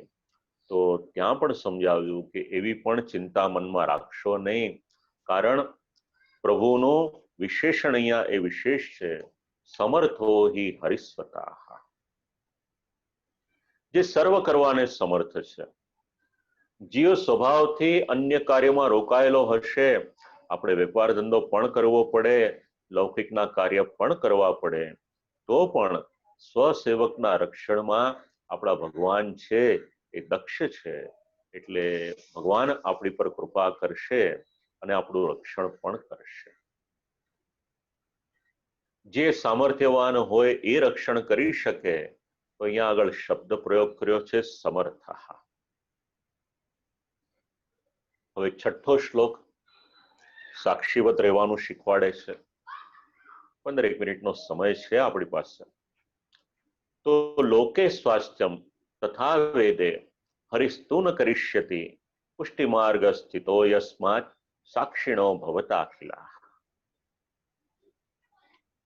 કોઈક વખત એવું પણ બની શકે કે લોકમાં ચાલતા રિવાજથી વેપાર વગેરેમાં, ધંધામાં, વર્ણાશ્રમ ધર્મના કોઈ કાર્યમાં જીવ બંધાઈ જાય અને ભગવાનને ભૂલી જાય તો એ વિઘ્ન થાય, તો એને માટેની કઈ ચિંતા થાય એનો વિચાર પણ કર્યો.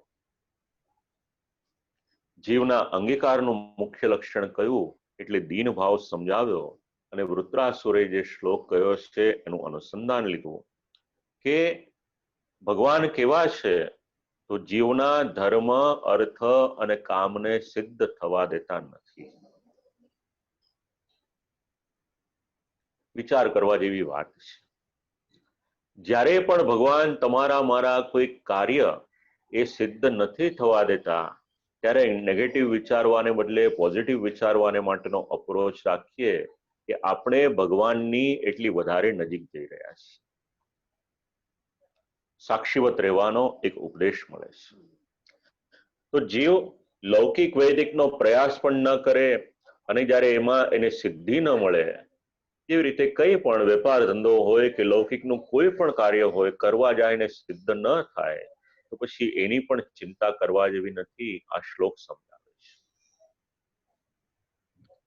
તો રહેવાનું કઈ રીતે એટલે કહ્યું સાક્ષીવત રહો. લૌકિક કાર્ય હોય કે વૈદિક કાર્ય હોય, એમાં સાક્ષીવત રહેવાનો ઉપદેશ આપે છે. પુષ્ટિ માર્ગ સ્થિતો યસ્માત સાક્ષીણો ભવતા અખિલા. તો સંસારમાં કેમ રહેવું, જ્ઞાતિમાં પિતા પુત્રનો સંબંધ, આ બધો કઈ રીતે સંભાળવો એટલે કહ્યું સાક્ષીવત. યાદ આવ્યું મને ગોલોકવાસી પૂજ્ય શ્રી કૃષ્ણ શંકર શાસ્ત્રીજી ષોડશની કથા કરે, અને કંઈક એવું શ્રવણ કર્યું હતું, ઘણા વર્ષો થઈ ગયા વાતને. સાક્ષીવત એટલે શું, આ શબ્દ સમજાવ્યો હતો. એક પરિવારમાં દાદા દાદી, એમનો દીકરો, એમની વહુ અને એમને ત્યાં પણ દીકરો. હવે આજે પિતા હતા, એના મા બાપની પાસે ગયા એટલે મા બાપે પૂછ્યું કે બેટા તું કોનો? એટલે આ જે પુરુષ હતો એને જવાબ આપ્યો કે હું આપનો, જન્મ આપે આપ્યો એટલે આપનો હું. એના દીકરાએ આ વાત સાંભળી, કઈ બોલ્યો નહીં. થોડોક સમય થયો અને ઘરમાં પતિ પત્ની બેઠા છે, અને એનો બાળક, એનું સંતાન, એનો દીકરો, આ લોકો બેઠા છે. પત્નીએ પ્રશ્ન પૂછ્યો કે તમે કોના? એટલે આ પુરુષે જવાબ આપ્યો કે હું તારો, કારણ કે પાણી ગ્રહણ તારી સાથે થયું, તારી સાથે અગ્નિની સાક્ષીએ ફેરા લીધા, એટલે હું તારો. પરિવાર ભેગો થયો હતો, ભાઈ બહેન બધા આવ્યા હતા. એ જ પ્રશ્ન આ પુરુષને પૂછ્યો કે ભાઈ તું કોનો? એટલે એમને જવાબ આપ્યો કે હું તમારો બધાનો, કારણ કે આપણે તો ભાઈ બહેન છે, આપણા સંબંધ આ રીતના છે, તો હું તમારો. હવે દરેક વખતે દીકરો આ વાત સાંભળે છે, વિચાર કરે કે મારા બાપા મારા દાદાજીને કહેશે કે હું તમારો, મારા દાદીમાને કે હું તમારો, મારી માને કે હું તમારો, મારા કાકાઓ ફોઈઓ બધાને કે હું તમારો. તો આ પિતા મારા ખરા કે નહીં? એટલે એને એક દિવસ પૂછ્યું કે પિતાજી આ તમે બધાને એવું કહ્યું કે હું તમારો તમારો તમારો, તો તમે મારા ખરા કે નહીં? એટલે એ પિતાએ જવાબ આપ્યો કે જો બેટા, આ બધાને મેં કહ્યું હું તારો કે હું તમારો, પણ એક વાત વિચાર, અમે જે વિલ બનાવ્યું છે એ કોના નામનું? તો કે પિતાજી એ તો મારા નામનું. તો બસ બેટા હું કોનો, હવે એનો નિર્ણય તું કરી લે. આ સાક્ષીવત સ્થિતિ આખા જ પરિવારને જોડીને રાખે અને બધાનું મન સંભાળે, એ છતાં પણ ક્યાંય પણ આસક્ત ન થાય.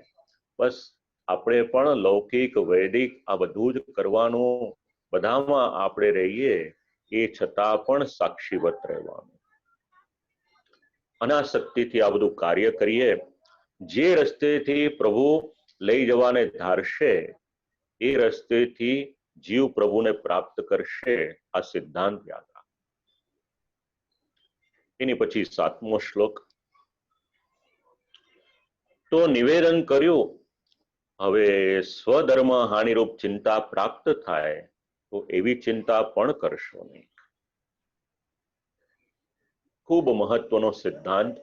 સેવા કૃતિર ગુરોરાજ્ઞા બાધનંબા હરિચ્છયા અત સેવા પરમ ચિત્તમ વિદાય સ્થિયતામ સુખમ.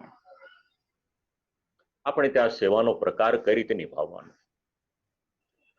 તો સ્પષ્ટ શબ્દમાં શ્રી આચાર્ય ચરણ આજ્ઞા કરે છે, સેવા કરવી તે ગુરોહો એટલે ગુરુની આજ્ઞા, એટલે આજ્ઞાને અનુસરીને કરવી.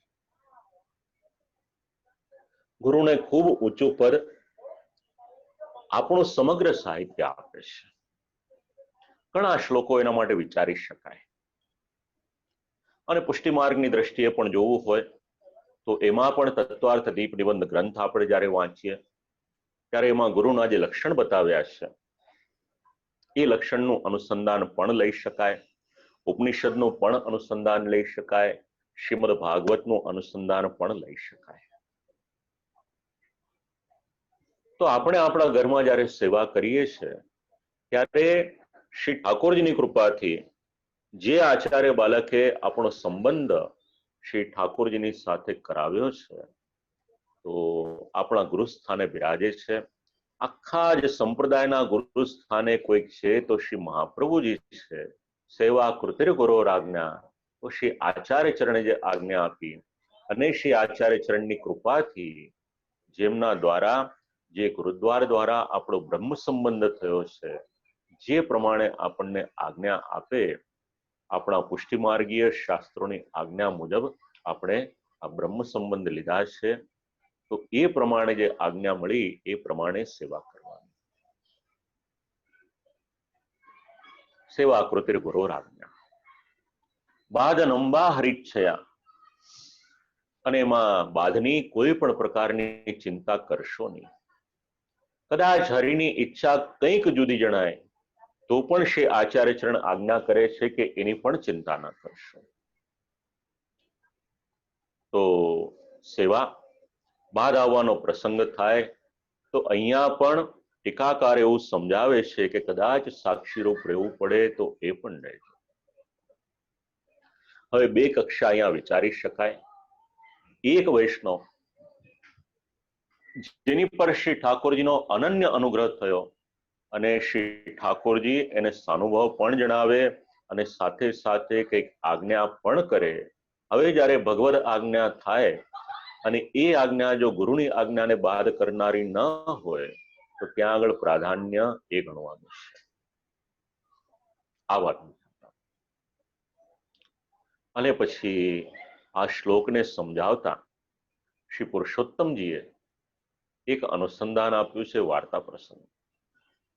મોટા રામદાસજી ભગવત સેવા કરે છે. શ્રી આચાર્ય ચરણે આજ્ઞા કરી અને શ્રીનાથજી બાવાને શ્રી ગોવર્ધનનાથજીને રાજભોગનો સમય હોય એ સમયે પંખો કરે. શ્રી ગોવર્ધનનાથજી પ્રસન્ન થયા. કહ્યું કે જો હું રાજભોગ અંગીકાર કરું છું, આરોગું છું, સાક્ષાત દર્શન કરે. અને એ સમયે આ સેવકે જવાબ આપ્યો કે મારા ગુરુજીની આજ્ઞા નથી. અને શ્રી ઠાકોરજી આ પ્રત્યુત્તર જ્યારે શ્રવણ કર્યો ત્યારે એનાથી ખૂબ જ પ્રસન્ન થયા કે મને શ્રી આચાર્ય ચરણે આજ્ઞા નથી આપી તો આંખ કઈ રીતે ખોલી શકું?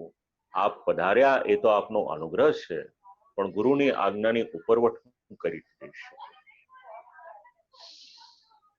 એટલે પ્રભુના સુખનો વિચાર આવે ત્યાં સુધી ગુરુની આજ્ઞાને બાદ આવતો હોય તેનો વિચાર ન કરતા પ્રભુની આજ્ઞા, એનું પ્રાધાન્ય, પણ જ્યારે જીવનો વિચાર આવે તો પછી ત્યાં આગળ પોતાના સુખની કરતા ગુરુની આજ્ઞા છે એ વિશેષ છે. આ સિદ્ધાંત એ ધ્યાનમાં રાખવાનો. ગુરુની આજ્ઞાનો બાધ અને અબાધ એ કઈ રીતે છે એ પણ વિચારવાનું. અત સેવા પરમ ચિત્તમ. પુનઃ સિદ્ધાંત વિચારી શકાય આમાં. સેવા કૃતિર ગુરોરાજ્ઞા પણ અને અત સેવા પરમ ચિત્તમ વિધાય સ્થિયતામ સુખમ. સેવામાં જ ચિત્ત રાખો અને સેવામાં ચિત્ત રાખી સેવામાં તત્પર થઈ અને સુખેથી રહેવું, આ વાત સમજાવી છે. લૌકિકમાં પુત્ર વગેરેનો વિનિયોગ થાય, એનું કોઈ દુઃખ થાય ને એની ચિંતા થાય. જીવનમાં ઉપયોગી સિદ્ધાંત પુષ્ટિ માર્ગના આપણને સેવાના ક્રમના માધ્યમના દ્વારા જીવનમાં ઉપયોગી સિદ્ધાંત પણ મળે છે. ચિત્તોદ્વેગમ વિધાયાપી હરિર્યદ્યત કરિષ્યતિ તથૈવ તસ્ય લીલેતિ મત્વા ચિંતામૃતમ. ક્યારેક એવું થાય કે આપણા ચિત્તને ખૂબ ઉદ્વેગ થાય, ખૂબ દુઃખનો સામનો કરવો પડે. ચિત્તનું સમાધાન કરીએ એના દ્વારા જ એનો સામનો થઈ શકે કે નિરાકરણ થઈ શકે. તો જીવનમાં આવું ક્યારે પણ બને. તો શ્રી આચાર્ય ચરણ સમજાવે છે કે ભગવાન કદાચ એવું પણ થાય કે ચિત્તને ઉદ્વેગ કરે તો એમાં પણ તથૈવ તસ્ય લીલેતી, એમાં પણ ભગવાનની લીલા એનું જ અનુસંધાન. કારણ ભગવાનના અભિપ્રાયને સમજવાનું તમારું કે મારું સામર્થ્ય બિલકુલ નથી. ક્યારેક આપણે કંઈક વિચારતા હોઈએ છીએ પણ ભગવાન બીજું જ કંઈક કરે છે, આપણું સામર્થ્ય નથી. અને એટલા જ માટે ભગવાન પોતાની લીલા, ક્યારેક માયકી લીલા પણ આપણને બતાવે તો એમાં તમારું ને મારું શું હિત હશે આપણે જાણતા નથી. તો એ સમયે પણ અહીંયા તો શબ્દ પ્રયોગ કર્યો છે દ્રુતમ, એટલે તરત જ એ પ્રમાણેની ચિંતા પણ રાખવી. અને 9મા શ્લોકમાં શરણાગતિનો ઉપદેશ આપ્યો. તસ્માત સર્વાત્મના નિત્યમ શ્રી કૃષ્ણ શરણમ મમ વદદ્ભિરેવ સતતમ સ્થેયમિત્યેવ મે મતિ. શ્રીમદ ભગવદ્ ગીતામાં જે ઉપદેશ આપ્યો હતો, આપણે ત્યાં પણ ષડવિધા શરણાગતિ એનું અનુસંધાન મળે છે. તો શરણાગતિને માટે શું? તો પ્રભુને પ્રસન્ન કરવા હોય તો શરણાગતિ શ્રી કૃષ્ણ શરણમ મમ અને વદદ્ભિરેવ સતતમ. 1-2 મિનિટ, 5 મિનિટ, 15 મિનિટ એવી રીતના નહીં, સતતમ. વાર્તા પ્રસંગમાં એના પ્રમાણો મળે છે. ચાચા હરિવંશીનો પ્રસંગ વાંચજો એના માટે. સતત અષ્ટાક્ષર મંત્ર એનું અનુસંધાન. તો ભગવાનની શરણાગતિ જે સ્વીકારે તો ભગવાન જે રીતે ગજેન્દ્રનું કલ્યાણ કરે, તમારું ને મારું પણ કલ્યાણ કરે. તો ક્યારેક પણ ચિત્તમાં ઉદ્વેગ હોય ત્યારે શરણાગતિ, હવે કેવળ મુખથી આપણે બોલતા રહીએ એ નહીં, સાથે સાથે ભગવાનની સેવા પણ કરવાની. કોઈ ખાલી એવું ન વિચારી લે કે તો પછી સેવાની જરૂરિયાત શું છે, કેવળ અષ્ટાક્ષરનું જ અનુસંધાન રાખીએ ને. શરણાગતિ જ કરવાની હતી તો પહેલા જ કહી દેવું તું, આટલું બધું કહીને છેલ્લે શરણાગતિ શેના માટે? સેવા તો મુખ્ય છે જ. અને અષ્ટાક્ષર મંત્ર ખાસ કરીને ઠાકોરજીની સન્મુખમાં હોઈએ ત્યારે કયો મંત્ર બોલવાનો, એટલે અવસરમાં અને અનવસરમાં કયો મંત્ર બોલાય છે, પોતાના ગુરુજીની પાસેથી એ વાત સમજી લેવાની છે. તો આ માર્ગમાં કૃપા એ જ સાધન છે.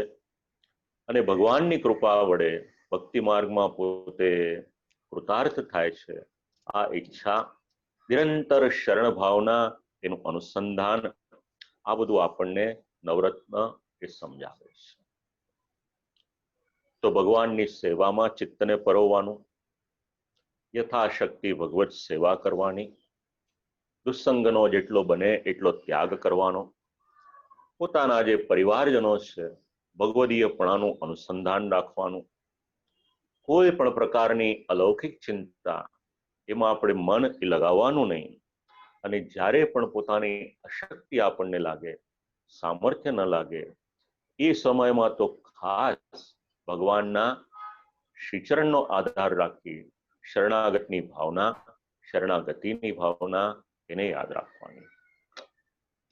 અને આમ કરતા કરતા જીવ જ્યારે ચિત્ત વાળો થાય તો પછી એના જીવનમાંથી કોઈ પણ પ્રકારની ચિંતા એ રહેતી નથી. આ ગ્રંથ આવી જ રીતે આપણને ભક્તિ માર્ગમાં આપણે કઈ રીતે ભગવાનમાં વધુ મન લગાવી શકીએ આ સિદ્ધાંત સમજાવે છે. નામ જ નવરત્નમ છે. અનેક પ્રકારના રત્નો આપણે ધારણ કરીએ, પણ સેવામાં આ રત્ન એ જરૂરી છે.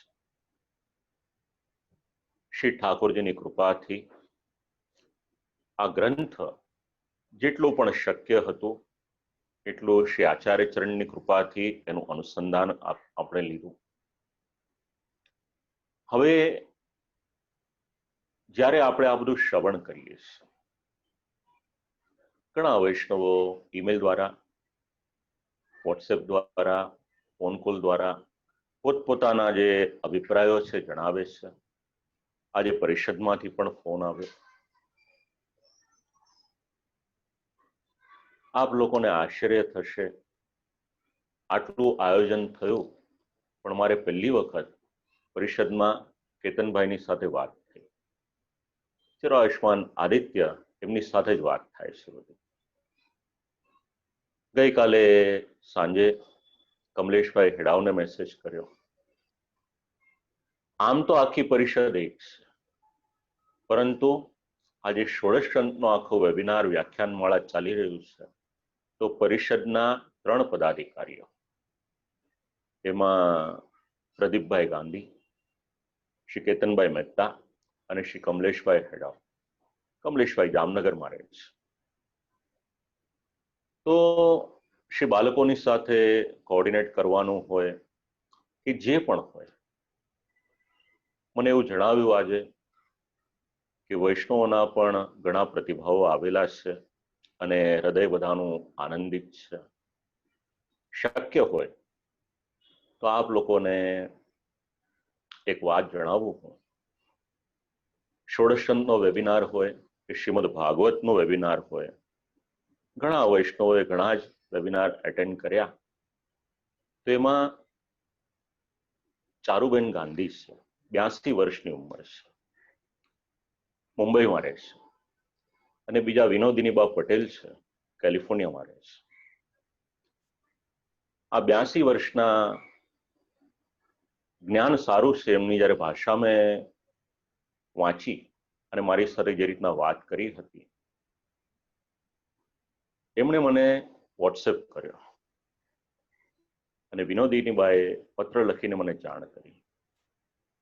તો જો આ ઉંમરના આપણા માટે ગૌરવ સમાના વૈષ્ણવો પોતાના હૃદયના ભાવ અભિવ્યક્ત કરી શકે, તો આપ લોકોને એક નિવેદન છે, જો શક્ય હોય હું આદિત્યભાઈને કહું છું, આપને મારું એક ઈમેલ એડ્રેસ મોકલી દેશે.